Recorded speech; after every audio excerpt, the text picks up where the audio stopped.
Skid Row is many things to many people. Most people describe it as the roughly 50 square block area in the central city east area of downtown Los Angeles, roughly from 4th Street to 7th Street, and from Main Street on the western border to Central Avenue on the eastern border. Other people describe it as the last bastion of low-income housing in the city of Los Angeles, but it is the primary area where extremely low-income and homeless individuals, largely people of color, reside in Los Angeles. The major problem with Skid Row is social and economic inequities, which give rise to poverty, in turn gives rise to homelessness. I see inequitable development process going down in the downtown area in general, Skid Row in particular, whereas the area is being gentrified. Longtime residents of Skid Row are now being displaced or pushed out of Skid Row or under very heavy policing.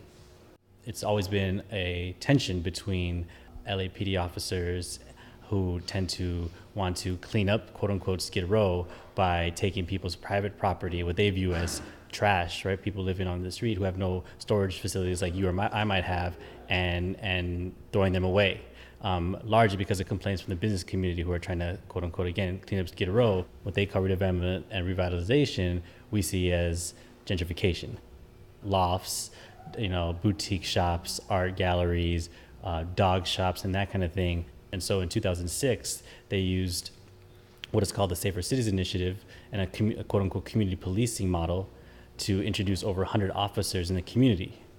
And so by their words, they were trying to stop, serious crime in the community. But really what we saw in the community on the ground was the police being used to push low-income individuals and homeless folks away from the areas where new downtowners were living through violations of civil rights, through mass ticketing, quality of life citations like jaywalking, littering, et cetera, that would be largely applied to low-income residents, right?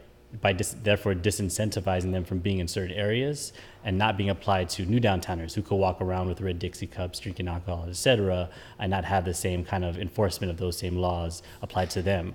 The future is a continuing battle between the have and the have-nots, the policymakers, a lack of political will, and bringing forth a more equitable downtown development where it benefits all the residents in downtown LA. There's going to be redevelopment happening. If there's going to be money coming to the community, it should benefit the entire community, not just the 1%, but really benefit all the folks, especially those folks who have been in the community the longest.